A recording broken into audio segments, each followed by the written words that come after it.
Well, thanks so much for inviting me. It's a great, great pleasure to join the NECMAC meeting here. Actually, I was in Bangkok just 2 weeks ago, but unfortunately, we missed the time. But I'm glad I can join you here by video. Let me just share a couple of slides with you. I hope you can see them now. About our Pisa program, sort of over the years, and many NECMAC members actually are joining it this year to just see where they stand and how things are moving forward. Sorry for that. I was just introducing the Pisa, the Program for International Student Assessment, and just was saying that we have close to 100 countries now taking part in this, and including, of course, from the NECMAC countries: Australia, Bhutan, Cambodia, Hong Kong, India, Indonesia, Japan, Korea, Malaysia, Mongolia, the Philippines, Singapore, Thailand, Uzbekistan, and Vietnam. So we have good participation from the region currently. Pisa is conducted every 3 years. We started in the year 2000, and so I've worked over this consistently over time. It looks at the age of 15 years. That's important. We are looking to assess the cumulative yield of education at an age that is standardized. So what has, education and other social experience really done to students over those 15 years, and look at the end of that. And there is a focus always on reading, on mathematics and science. That focus shifts every 3 years. The next one, 25, will focus very much on science, but we also include innovative aspects. Problem-solving skills were a lot on the agenda, social skills, collaboration, global competency. And in 25, I'm going to talk about this in a little bit more detail, we also look towards the capacity of students to solve problems in the digital world. We try to integrate the learning process and the assessment process. So while students learn, the system will assess them through digital means. It's a very, very interesting kind of novel approach to assessment. Our assessments are adaptive, and by that I mean that they get tailored to the specific abilities of countries and students. So if students have difficulties with a task, we'll make that assessment easier for them automatically. If students excel, they will get tougher assessment tasks. And the reason for that is that student performance just varies a lot, and we want to make sure that students get a test that is really appropriate for them. That's a specific feature that we introduced over the last years in the PISA assessments. What have we seen as an outcome? Well, in some countries, my own country is a good example. I come from Germany. When the PISA results got first published, it triggered a lot of debate, a lot of discussion, and I would say a lot of improvement. In the year 2000, Germany did not do so well on PISA, but then as time got by, it got better and better because people started to do things about the deficiencies that PISA had revealed. So I think that's one thing. In many countries, it's used to guide curriculum reform and also to strengthen national assessment and monitoring systems. Some countries have done that very systematically. Kazakhstan is a good example. Korea, which does really well on mathematics and science, has thought, well, we are not doing so well on, growth mindset, the social emotional well-being. So it included some aspects in its own development. So every country takes its own lessons, but we can actually see quite important changes coming out of this. The assessment is sample-based. We are not testing every 15-year-old, but basically a sample of about 6,000 students in each country.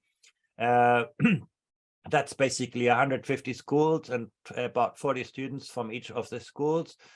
Varies by country, but that's basically the design. And all of that needs to be representative of the country. That's very important, that we need to ensure that the samples are really comprehensive and selected, that schools are and students are selected randomly to ensure real comparability. As I already mentioned, reading, mathematics, and science are sort of the foundation of PISA. They're assessed every time. And then in 25, the next assessment will include an innovative area that we call learning in the digital world. Why learning?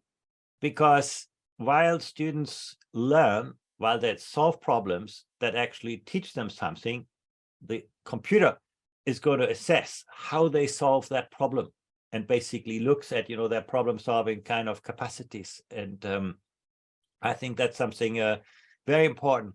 I should also say that Pisa is quite different from traditional assessments. In a traditional assessment, you try to assess what students know. In Pisa, we are less interested in just assessing whether students can reproduce what they learn.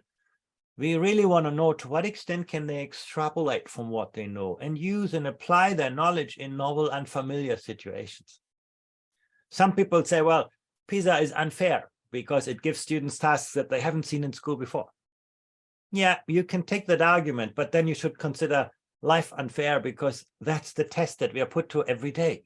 There are novel tasks, they're novel. And the question is often, can we meaningfully use what we learn in school and apply that creatively in new situations? So that's very much the focus of this entire assessment, bringing students to those. In science, science will be of special emphasis in 25. We will not just see whether students can, what students know in biology and chemistry, but we will look at whether they can explain the world around them in scientific terms, whether they can design an experiment. Not just, do they know the results of an experiment, but can they actually build a scientific hypothesis, design, structures to test that hypothesis, look at the results. Those are the kind of tasks that are at the center. So can you think like a scientist is more important in Pisa than just what you know in science. So for example, on this question of explaining the world scientifically, of course, what do you know is important, but can you use different forms of representations, and can you make and justify appropriate scientific predictions? Can you identify and evaluate scientific models? So those are questions that we pose to 15-year-olds, of course, in a way that 15-year-olds can meaningfully understand. It sounds very complex here, but we present the tasks, of course, to 15-year-olds in ways that they can manage and navigate. On the question of scientific inquiry, can you identify the question in a given scientific study? Now, what is at stake? Can you propose an appropriate experimental design? Whether that design is actually well suited to answer the question, and so on. On the question of, scientific information and action, today what's important is we get, confronted with so many different scientific claims. Think about climate change. People talk about this in one or the other way. Can you actually find your way through this? Can you see the science in those? Can you construct an argument to support a conclusion from data that you have in front of you? Those are typical questions that we would pose to 15-year-olds. And then, of course, knowledge will be familiar to you. Physics, living systems, Earth and space. We look at procedural knowledge, but also, the nature of scientific reasoning, data and evidence and scientific claims, and then also the collaborative and communal nature of science. Science is always a process of negotiation, testing. And scientists actually are very good to work together across borders. And because they have, common ways, common scientific methods of testing each other's ideas and hypotheses. And in mathematics, we have our main constructs are about, quantity, uncertainty in data, change in relationships, space and shape. Now, you would say, well, that's geometry. Not really, because we're looking at the phenomena, and then the tools become just a way of working on that. And when we talk about mathematics in Pisa, it's very much about critical thinking. It's about creativity. It's finding, innovative solutions, novel solutions. It's about research and inquiry, and so on. So that's basically at the heart of the assessment. In reading, we look at whether students can access, manage, integrate, evaluate written information. Distinguish fact from opinion. That was a very, very important focus in 2018, and very disillusioning. Many 15-year-olds can read a text, but when we ask them, can you distinguish fact from opinion? When we looked to what extent do they test certain assumptions, actually, it was striking that the majority of 15-year-olds in most countries did not engage in those procedures. They just took for granted whatever they were reading, because that's what school had conveyed to them. You get a school book, you read it, and you can believe that information is true. Unfortunately, in today's world, that no longer holds. So we looked at that. But let me spend, a couple of minutes on the innovative domain, where we will basically use technology to create authentic learning experiences in Pisa. Not just, giving students a test question, but giving them really interesting learning experience. Here you can see how they look. We give them digital tools, for example, to design an algorithm. Can you actually sequence tasks in a specific way? Can you map certain concepts? Can you interact with computer agents? Basically that nudge you, that give you ideas, help, that interact with you, and so on. So that's something that this assessment will do. It will actually be embedding students in a learning situation, and then see their reactions, their solution steps, and from that information construct, a multidimensional picture of what students can do. For example, students need to think about their own achievements.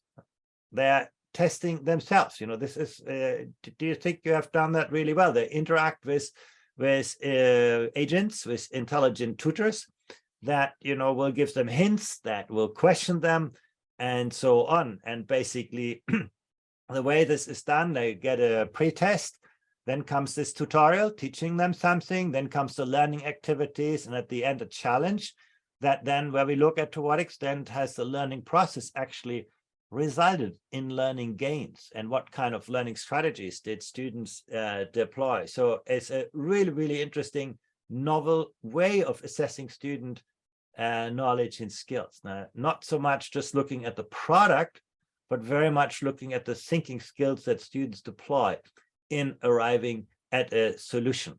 So that's also why the results will look very different. Normally when you do a test, you just look at whether students get the answers right or not, and you give them a score. Well, actually on this assessment, students get multiple score. They get a score, of course, for the correctness, the performance, but they also get, evaluated on the engagement with the task. When they encounter difficulties, did they try again? Did they try alternative strategies? We look at the progress monitoring. How did students actually deploy their learning strategies? We look at the extent to which they are capable of assessing their own learning strategies, that self-evaluation, the persistence, and so on. So multiple dimensions in this actually are at play and are really, really important. Last but not least, I think that's true for most good assessments these days. You're not just collecting data on what students know and can do. You also ask them questions on their background, on their beliefs, on their practices, to understand the context in which learning develops and to find clues how you might improve it. For example, in the latest Pisa assessment, we found that the growth mindset of young people was a very powerful predictor for their learning success, but also a very powerful predictor for the resilience, for the capacity of disadvantaged students to excel in education. So we very much look at that. Pisa also collects data from teachers. That's very important too. What do we know about the instructional context, the instructional environment? And then we collect data from schools, and in some countries also from parents. That's actually, in my view, the most interesting questionnaire, because it's most telling when you can see how student attitudes and views are mirrored in the parents.